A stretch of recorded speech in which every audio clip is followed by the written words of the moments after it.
You're listening to Entrepreneur's Enigma, a podcast about the ups and downs of the entrepreneurial journey. Every week, your host Seth Goldstein interviews entrepreneurs from all walks of life about their entrepreneurial journeys. From store owners to Fortune 500 CEOs, we all have stories to tell.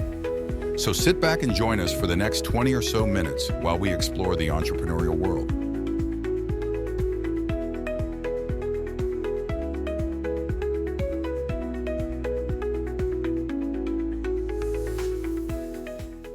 Hey everybody, welcome to another edition of the Entrepreneur's Enigma podcast. I am, as always, your host, Seth, with Podcast Mastery and Goldstein Media.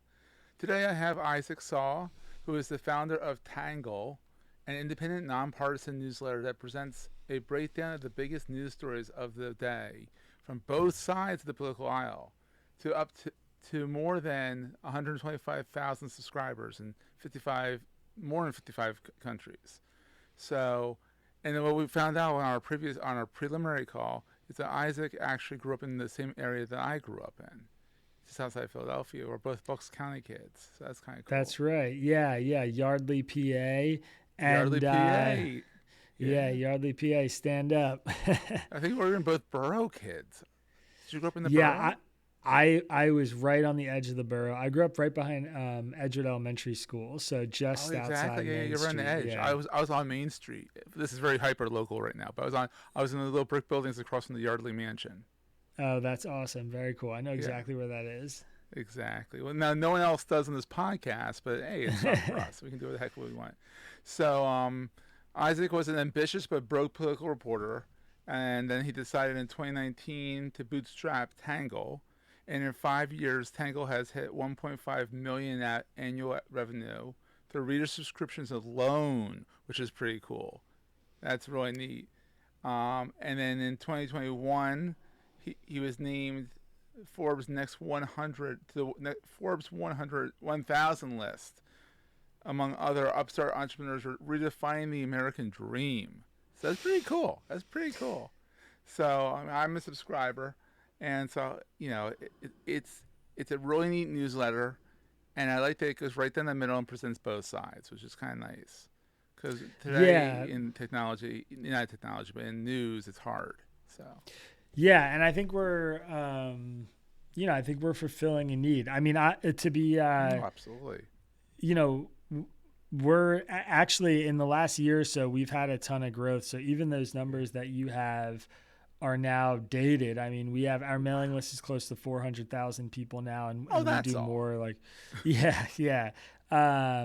and the subscription revenue's grown. It's like tripled as well. I mean, awesome.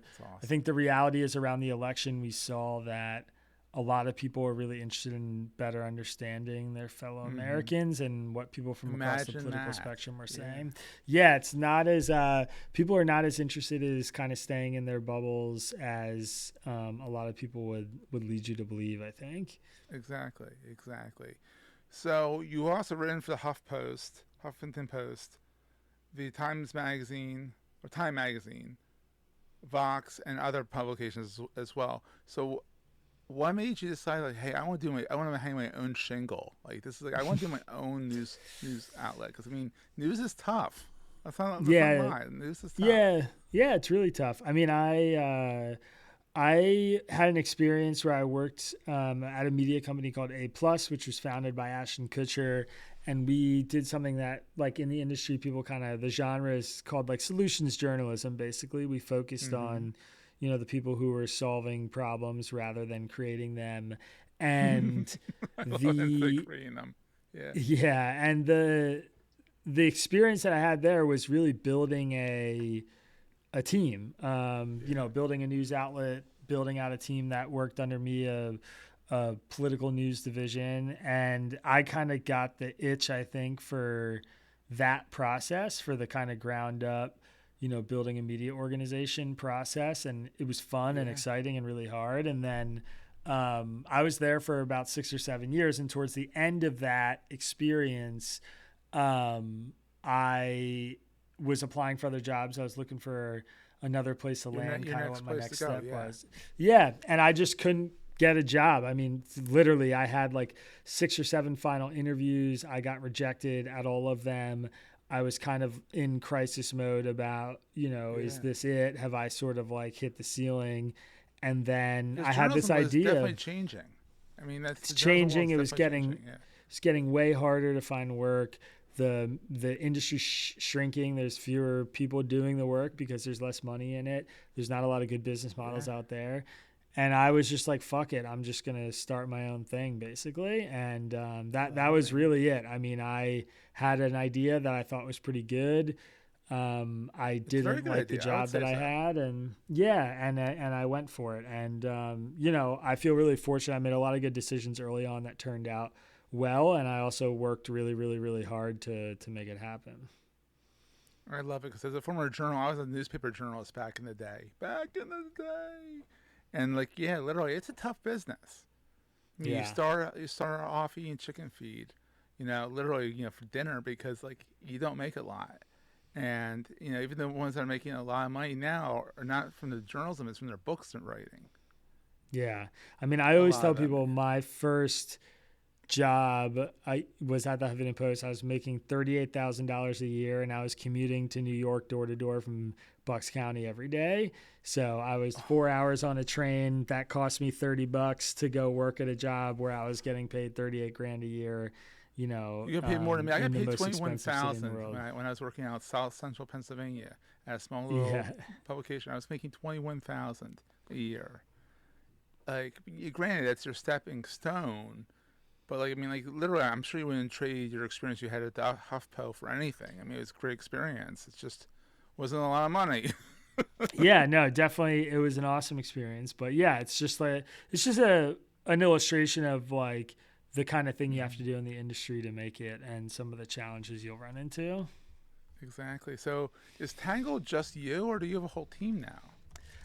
It was for a long time just me. About 1.5 years, 2 years in, I hired a woman named Magdalena Bakova, who's now my COO. She was the first hire I had. And today we have a much more fleshed out team. I mean, I have 10 full-time employees now, maybe 11, and another 3 or 4 people who work part-time as well. So yeah, I mean, we're a real full-fledged media outfit. All from twinkle in your eye and the gumption to do it. Really, I mean, that's literally what it is. When you think about it, is especially with the internet, the price of failing is not that high. What's the worst happens? You're running on Ghost, you're out $300 for the year if it goes under. Literally, the first year, and it's why not try and do this? You have the experience, you have the credentials. Why not? Yeah, I mean, I even had a better setup early on because I was on Substack, which is free unless you make money. They take a cut of your revenue. That's why I left Substack, was because at some point we were making enough money it didn't make sense from a business perspective. They were getting a little too much money. Yeah, I mean, I think we started doing $200,000 a year or something in revenue, and so I was paying them $20,000 to send an email, which I could get another service to do for $1,000. So, it didn't make a lot of sense, but it is a risk-free way to do it, and to get started. It's a great way to start. Yeah, and when you're willing to do the work yourself, right? You take it, you own the audience. I just migrated to Ghost and left and brought my audience with me. And yeah, when you're willing to do the work yourself, the overhead's really low and you can kind of make it what you want it to be. We're going to take a quick break, hear from our sponsors, and get right back to the show. It's kind of wild. So have you always had an itch for the entrepreneurial journey, or was it more like you wanted to be a journalist and no one was goddamn hiring you? And you're like, fine, I'll be an entrepreneur, damn it. Yeah, I would say I definitely fell into the entrepreneurial stuff. I mean, I think I've learned over the last 5 or 6 years that I have some reasonably good business instincts, but the reality, they kind of appear. I mean, but the reality is I love writing and I like reporting, and that's the thing that gets me out of bed in the morning, and it's what I'm interested in and the stuff that I really love doing. And the success is all kind of downstream of that I just love the work and I'm willing to work really hard on the content side of things. But yeah, I very much fell into the entrepreneurial stuff. And, I think in some ways the team that I have is kind of pays the price for that now. I mean, the business has some like disorganization and some gaps in systems and stuff like that I think somebody who is like intentionally trying to build a media organization would have had set up. But for me, it was like the success, it didn't happen overnight, but the acceleration from being like one guy and a newsletter to a full-fledged media company, it was precipitous and it snuck up on me, I think. Like we were just doing well, we're doing well. And then like you do well for 6 or 12 months and all of a sudden you have a team around you and you have to figure out how to actually organize them and do that part of the work. So I've learned a lot for sure. That a lot more I management was not than you prepared thought to you were do. going to have to do. The job's a lot more changed. Than you thought, The job has changed, definitely. But you're still enjoying it. You're still doing it, and that's kind of awesome. So, and you expanded into podcasts. So you have a podcast and YouTube channel. So, there's more to than just a newsletter and a website, which is really nice. Yeah, we have the podcast, we have the YouTube channel. We've stood up some really strong social footprint. We have a big Instagram channel a lot of people follow. And we're building out different content offerings that are not just the typical like Monday through Thursday newsletter that we send. I mean, we have the Friday editions that are a lot of exclusive content. We have transcribed interviews. We have the Sunday newsletter, which is kind of like comics and recipes and cool little links. And it's sort of like a Sunday Timesy thing. I mean, we have different stuff that we've stood up and had a lot of success with. So, it's definitely evolved and iterated, and I for sure still love the work. And it's in some ways a lot easier now than it used to be because I have a team I can lean on and like the operation can run. You can actually take a day off. Yeah, I mean, I took paternity leave. I had my first kid in January and actually took a month off, and the team managed to steer the ship, which was unthinkable 2 years ago. So it was pretty cool to actually pull it off. There would no way to do that if you. That's awesome. Well, congratulations on the little one. That's exciting. Thank you very much. Yeah, and so in your mind, since you never really wanted to be an entrepreneur necessarily, what's the best thing about being an entrepreneur? I mean, in the large scheme of things. I mean, for me personally and my personality type, I think it's being able to have the final say on decisions and not have to work for anybody. I mean, that's the part that I enjoy the most. It is hard to imagine ever going back to an environment where I'm working for someone, honestly.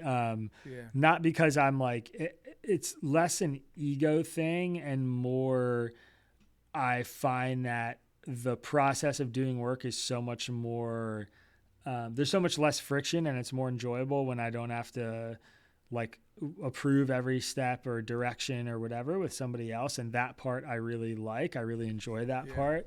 For a long time, I actually missed having a team, and I even miss having a boss or miss having colleagues or whatever, because you lean on, the social you like that interaction. I mean, but so that to me, that's like the best part is just being able to make some of those unilateral decisions that eliminate some of the red tape and just go and do stuff. Especially I like taking the action. Yeah. And then also, the reward of, the real financial reward. I mean, being able to see a business do really well or see the numbers grow from scratch. And create the jobs. Like, I went from struggling to find a journalism job to creating journalism jobs. And I think that whole element of it is really satisfying in a way that's just like showing up for work and publishing a story doesn't fulfill the same kind of satisfaction. Absolutely. So on the flip side, what keeps you up at night? I mean, now that you have a whole team of people that you're responsible for. I mean, it's that really. It's that the buck stops with me. Like if there's a really big problem and I can't solve it, we're in deep shit. And that's like knowing that I'm sort of the final backstop on stuff, I think is nerve-wracking. And I've got I've got a member of my team I have several members of my team who have kids. They've got like families to feed and support, and I feel a big responsibility in that and taking care of them. One of our newest hires moved across the country to move to Philadelphia and like uprooted her life to come work here. Oh, So it's like, wow, people that's a are compliment. people are making big decisions that impact their lives in order to be a part of the business. And so that is always a little nerve wracking and scary, and you want it to go well. I think that's the kind of stuff that definitely is the like keep me up at night. And also just how the industry might change and what might happen that, could hurt the business. I mean, media is notoriously fickle. So, Gmail could change the inbox tomorrow, and who knows, it could destroy the business. I mean, we just don't know. Exactly. So what is the most important thing to carry with you all the time? Oh, you mean physically or spiritually? Or mentally? You can go as woo-woo as you want to go on this. I think it's just having like a North Star purpose, regardless of what your business is or regardless of what even if the business is not existent, if the aspiration is to have the business. For me, it's like we wanted to create a news organization that was trusted by people regardless of their political affiliation. That's my North Star. I'm trying to build a big tent news organization where people can come read the content we provide and trust it, whether they're like a diehard Trumper or a diehard Bernie bro or somewhere in between. I was wondering where you're going to go on the left side, yeah, Bernie bro.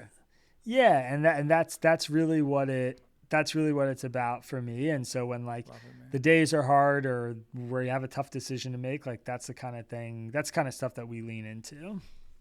I love it. Issac, so people can find you at readtangle.com, right? That's right. Yep. And then, is that most of the place where you hang out the most? Is there a spot online that you like people can find you kind of pontificating on the side? Yeah, I mean, I encourage people to go to readtangle.com, and they can try the newsletter for free. That's definitely where I am my best self. I also exist on platforms like Twitter or X or whatever, where I am my worst self. So you can choose which version of me you want, I guess. But the newsletter is definitely the most thoughtful version of, my views and how I see the world. And of course, many, many views from other people. It's not about me. It's about kind of exposure to a wide range of perspectives. So, I definitely encourage people to go to the newsletter or the podcast. Awesome, my friend. Well, local Bucks County native friend, thank you for being on, and we will see everyone next week. Thanks, Seth. That was a great show. If you're enjoying Entrepreneur's Enigma, please consider giving us a review in the podcast directory of your choice. Every review helps us reach new listeners. If you like Entrepreneur's Enigma, consider the other shows on the Marketing Podcast Network at marketingpodcast.net.